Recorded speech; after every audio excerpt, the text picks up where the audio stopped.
Also വളരെ confidence ഉണ്ടായിരുന്നു. It was good to see you quite confident. ഗായത്രിയുടെ അടുത്ത് പറയേണ്ട ആവശ്യമില്ലല്ലോ, you know how good you R.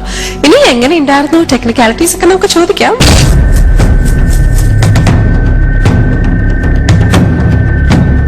വളരെ നന്നായിരുന്നു, എനിക്ക് വളരെ ഇഷ്ടപ്പെട്ടു പാട്ട്. ഈ പാട്ട് എത്ര പ്രാവശ്യം കേട്ടാലും മതിയാകാത്തൊരു പാട്ടാണ്, അത്ര നല്ല പാട്ടാണ്. പിന്നെ എന്തൊക്കെയാണെങ്കിലും ഇപ്പൊ പറയില്ലേ ചില പാട്ടുകള് ലിറിക്സ് ഒന്നും മനസ്സിലാവുന്നില്ല, ആ താളാണ് ഭയങ്കരം എന്നൊക്കെ പറയില്ലേ, അതുപോലെ ഈ ഡാൻസ് ചെയ്തവരെയാണ് ഞാൻ ശ്രദ്ധിച്ചുകൊണ്ടിരുന്നത്. അത്രത്തോളം നല്ല ഡാൻസ് ആയിരുന്നു. പിന്നെ ആ വിഷ്ണു എന്ന് പറയുന്ന പയ്യൻ ആരാന്നറിയില്ല എനിക്ക്, അത് ദ വേ സാങ്, ഞാൻ അയാളാണോ പാടുന്നെന്ന് തോന്നിപ്പോയി. എനിക്ക് കുഡ് നോട്ട്, ഇവർ രണ്ടുപേരും എനിക്ക് നോക്കാൻ ഒക്കുന്നില്ല. ഈ ഡാൻസേഴ്സ് ഇത്രയും നല്ല ആൾക്കാരെ ഇടരുത് വാസ്തവത്തിൽ, കാരണം ഇവർ രണ്ടുപേരെയും ശ്രദ്ധിക്കാൻ ഒക്കുന്നില്ലേ ഞങ്ങൾക്ക്. വളരെ നന്നായിരുന്നു. ഡൂയിറ്റ് എന്ന് പറയുമ്പോൾ തന്നെ ഞാൻ ഒരു കൊല്ലത്ത് 26 പടത്തിൽ അഭിനയിച്ചിട്ടുണ്ട്. ഒരു പടത്തിലെ 4 പാട്ടെങ്കിലും ഉണ്ടാവുമെന്ന്. അപ്പൊ ഞാൻ എത്ര ഡൂയിറ്റ് പാടിക്കാണും? അന്ന് മുഴുവനും ഡൂയിറ്റ് പാടുന്ന ഒരു ഹീറോയിൻ ആയിരുന്നു ഞാൻ. അപ്പൊ എത്ര തവണ ഡൂയിറ്റ് പാടിക്കാണും? അതിലൊരു അനുഭവം ഇപ്പൊ പറയുകയാണെങ്കിൽ, ഞാൻ അന്ന് 9 months ഗർഭമായിരുന്നു. ലാസ്റ്റ് കന്യക എന്നൊരു പടത്തിൽ അഭിനയിക്കുമ്പോൾ എന്റെ മോനെ ഞാൻ ഗർഭിണിയായിരുന്നു അന്ന്. അപ്പൊ വയറ് ഇത്രയും വലുത്. അപ്പൊ മധു ആണ് എന്റെ കൂടെ പാടുന്ന ആള്. അന്ന് മധുവിനും കുറച്ച് ഇത്രയൊക്കെ വയറൊക്കെ ഉണ്ടായിരുന്നു. അപ്പൊ ഞങ്ങൾക്ക് രണ്ടുപേർക്ക് ഇങ്ങനെ കെട്ടിപ്പിടിക്കാനോ ഒന്നും ഒക്കാത്തൊരു നില. അപ്പൊ എപ്പോഴും ഈ 2 വയറല്ലേ, അപ്പൊ ഞങ്ങൾ എപ്പോഴും പുറകെ ഇങ്ങനെ ചാരി നിന്ന് ആ പാട്ട് മുഴുവനും പാടിയത്. ഞാൻ എപ്പോഴും ആ സ്റ്റില്ല് വെച്ചിട്ടുണ്ട് എന്റെ മോനെ കാണിക്കും, എടാ നീ ഇത്ര മാസം 9 മാസം ഉള്ളപ്പോ ഇത് കഴിഞ്ഞ് ഒരു ആഴ്ച ആയപ്പോ ഞാൻ പ്രസവിച്ചു. ഡൂയിറ്റ് എന്ന് പറയുമ്പോൾ ഉടനെ എനിക്ക് ആ ഓർമ്മയാണ് വരുന്നത്. പക്ഷെ വളരെ നന്നായിരുന്നു, നന്നായി പാടി. Keep it up. Thank you. Thank you ma'am. Sarath sir. ഇടയ്ക്കിങ്ങനെ എന്താ പറയണ്ട, ഈ രോമാഞ്ചം കയറിയിട്ട് ശ്രുതി അങ്ങോട്ടും ഇങ്ങോട്ടും കയറി പോകുന്നുണ്ട് കേട്ടോ. അധികം രോമാഞ്ചം വരാന്ന് നോക്കണം. പിന്നെ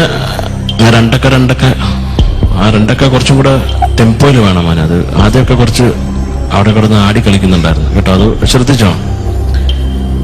പിന്നെ സുത്തം സെയ്, അതൊക്കെ കുറച്ചും കൂടെ സുത്തം ചെയ്യണം കേട്ടോ. ടോട്ടലി മോനെ ഒരു നല്ലൊരു ഓളം ഉണ്ടായിരുന്നു. ഇപ്പൊ ശ്രീരാമ പറഞ്ഞതും എനിക്കത് വളരെ ഇഷ്ടമായി.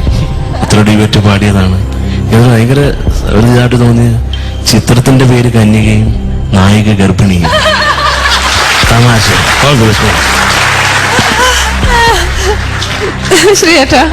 നന്നായിരുന്നു കേട്ടോ. ഞാൻ നോട്ടീസ് ചെയ്ത് അരുണൊരു എക്സ്ട്രാ കോൺഫിഡൻസ് വന്നിരിക്കുന്നു. അത് എവിടെ നിന്ന് കിട്ടി? എത്ര പേരാ പ്രാർത്ഥിക്കണേ? അമ്മ തന്നതാണോ? അമ്മയ്ക്ക് ഇവിടെ ഇരിപ്പുണ്ട്, തന്നതാണോ? അല്ലല്ലോ. ഏതായാലും അടിപൊളിയായിരുന്നു കേട്ടോ. കാരണം വളരെ നന്നായിരുന്നു. കാരണം ഇതാണ് വേണ്ടത് കേട്ടോ അരുൺ. കാരണം ചില എക്സ്പ്രഷൻസ് ഒക്കെ ഇട്ടത് വളരെ നന്നായിരുന്നു. പക്ഷെ ഈ പോർഷൻ കുറച്ച് ഓവറായോ എന്ന് എനിക്ക് സംശയമുണ്ട്. മറ്റേ ആ സാധനം ഒരുമാതിരി മാക്രി കയറിയൊന്നുമില്ലായിരുന്നു. ഒന്ന് പാടിക്കത്. പാടത്തിരുന്ന് മാക്രി കയറിയത്തില്ലയോ എന്ന് പറഞ്ഞാല് അത്രയും മതി കേട്ടോ. ഇതൊരു വല്ലാത്തൊരു വായായി പോയത് കേട്ടോ. പ്രശ്നമൊന്നുമില്ല. ഡാൻസേഴ്സ് വെരി ഗുഡ് കേട്ടോ, അസാധ്യമായിരുന്നു. Thank you ശ്രീയേട്ട. ചിത്ര ചേച്ചി. ആദ്യം ഗായത്രി പറയട്ടെ. ഗായത്രി നന്നായിട്ട് പാടി. ഗായത്രി സ്റ്റാസിങ്ങൾ ഉണ്ടായിരുന്ന സമയത്ത് ഇടയ്ക്ക് തൊണ്ടയ്ക്ക് അസുഖം ഞാനൊക്കെ പ്രാർത്ഥിച്ചിട്ടുണ്ട് ഗായത്രിക്ക് വേണ്ടി കേട്ടോ. എന്തായാലും വീണ്ടും കണ്ടാൽ സന്തോഷം. അരുണ് ഇപ്പൊ പറഞ്ഞ മാതിരി നല്ലൊരു കംബാക്ക് ആയിട്ട് എനിക്ക് തോന്നുന്നു. പോസിറ്റീവായിട്ട് വരട്ടെ എന്ന് പ്രാർത്ഥിക്കുന്നു. അതിന്ന് പാടിയതിനകത്ത് എനിക്ക് നല്ലൊരു എനർജി ഉണ്ടായിരുന്നു. നന്നായിട്ട് പാടി. 1-2 സ്ഥലങ്ങൾ മാത്രം, ശ്രുതി മാത്രം ഞാൻ എഴുതിയിട്ടുണ്ട്. ഇപ്പൊ ആദ്യത്തെ കൊണ്ടക്കാരി, പിന്നെ ഈ ചരണത്തില് സൂട് പറഞ്ഞ എന്തൊരു ലൈൻ പറഞ്ഞില്ലേ, ആ ലൈന്, പിന്നെ താഴെ എന്നൊക്കെ വരുന്ന സെക്കൻഡ്, അങ്ങനെ കുറച്ച് ലൈൻസ് ആണ് ഇടയ്ക്കിടയ്ക്ക് പോയത്. പിന്നെ നിങ്ങളുടെ കോറസ് പാടിയില്ലേ, കോറസും അരുൺ പാടുന്നതും നിങ്ങൾ പാടുന്നതും തമ്മിൽ ഒരുപാട് ക്ലാഷ് ഉണ്ടായിരുന്നു. ഇപ്പൊ രണ്ടൊക്കെ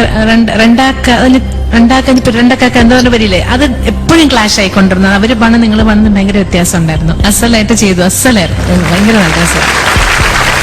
താങ്ക് യു ജഡ്ജസ്. ഇനി മാർക്സ് ലെറ്റ്സ് ഫൈൻഡ് ഔട്ട്. ഈ മത്സരഗാനം റൗണ്ടിലെ അരുണിന്റെ marks. Shweta out of 30. 23. 23. Chithra ചേച്ചി out of 30. 23. 23. Sarath sir. Sorry Gayathri പറയാൻ വിട്ടുപോയി കേട്ടോ. എനിക്ക് ഈ അടുത്ത് ഗായത്രി ഒരു പാട്ട് പാടി. നന്നായിരുന്നു ഗായത്രി കേട്ടോ. മോനെ Arun 23. 23. Shilama, out of 10. 9 marks. 9 on 10. 69 plus 9, 78. 78 marks ആണ് അരുണിന്റെ ഈ പെർഫോമൻസിൽ. 2008 മുഴുവൻ എനിക്ക് വേണ്ടി SMS ചോദിച്ചുള്ള ശീലമായിരുന്നു. ഇത്തവണ ഞാൻ അരുണിന് വേണ്ടിയിട്ടാണ് SMS റിക്വസ്റ്റ് ചെയ്യുന്നത്. എല്ലാവരുടെയും അനുഗ്രഹവും പ്രാർത്ഥനയും സപ്പോർട്ടും അരുണിനോടൊപ്പം ഉണ്ടാവണം. അരുണിന് വേണ്ടി SMS ചെയ്യേണ്ട format ISS space Arun ARU